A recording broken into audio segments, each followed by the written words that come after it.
Hello and welcome to another episode of SuiteViews. I'm Roger Cropley and you are in my edit suite.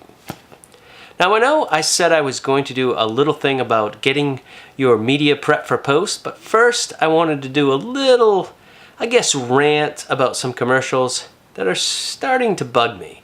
It's a campaign which I actually wish I liked because the company is LL Bean and the agency is from Maine, which hasn't happened in a long time. And I'm from Maine, so I really wish I liked these spots. And at the beginning of the campaign, I actually did.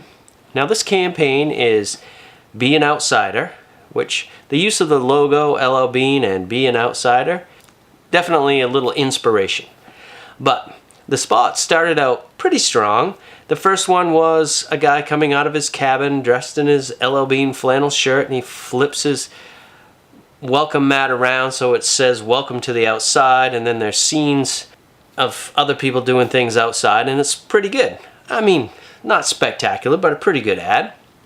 And then they had one in the beginning of winter, which was actually my favorite ad, and it's two little kids dressed up in all the winter LL Bean garb that you can imagine, and they are pulling a sled, struggling to get through the snow, and it reveals that they're pulling their giant dog, which actually works for me because it's cute and it's definitely something that little kids would do.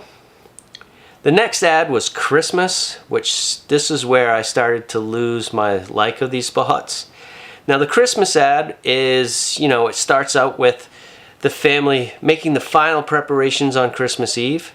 They're putting the finishes touches on the trees, putting the stockings up, leaving their milk and cookies for Santa, and then the next morning the kids run downstairs and the living room is bare. There's not a decoration in sight. So they're kind of disappointed, right? And they look around and they finally find it. Everything is outside. So mom gives everybody their LL Bean winter hat and their LL Bean winter jacket, and they get their boots on and they go outside and they celebrate Christmas all nice and happy outside. Here's my problem with that spot. One, you'd never do that to your kids. So to me, it's not funny because it would never happen. I mean, I guess if you were a cruel parent and your kid was being a real shit, you might actually do it, but I don't think so. Besides that, as a parent, I know what Christmas Eve is like. There is no time to be moving everything outside and setting up this whole elaborate scheme.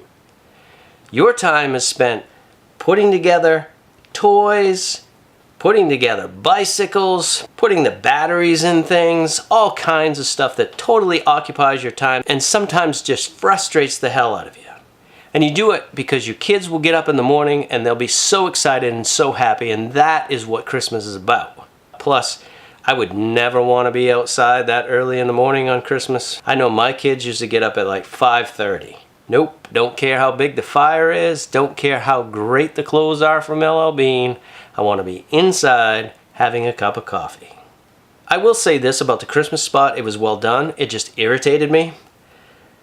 The next spot is even worse, and it's a camping spot, and maybe I dislike it because I go camping and went camping with my kids a lot, or I don't know. But it starts out with this guy laying in his hammock and he says good morning, and then you hear 4 or 5 good mornings, and it widens out to reveal the campsite, which is all fine except for the fact that there are now 4 or 5 hammocks stacked up in the same 2 trees.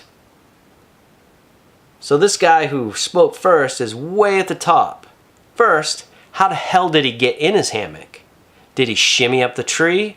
Did he climb the other hammocks as a ladder? I don't know, but he shouldn't be there. There shouldn't be 5 hammocks in the same 2 trees. Nobody would ever do that. And if they did, they shouldn't be camping. I don't care what kind of gear they use. So that spot just irritates me.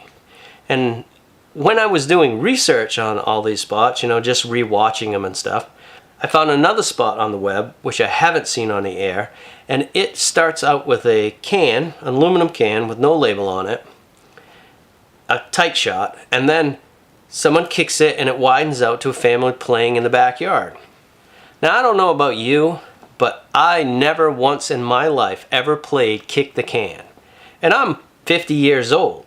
So I went and looked it up on Wikipedia. The game was developed in the 1930s. During the Depression, because, you know, people didn't have enough money for a ball. But why? Why would you be using that as a reference? There are so many other outdoor games. There's tag, Red Rover, hide and seek, kickball, for God's sakes. Even though that does require a ball. But anything outside except for kick the can. The people that most likely played kick the can don't want to go outside no matter what gear they're wearing. I'm sorry, I wish I liked these spots. I really do. But they started off okay and they're just dropping off for me. You may love them. And that is entirely fine.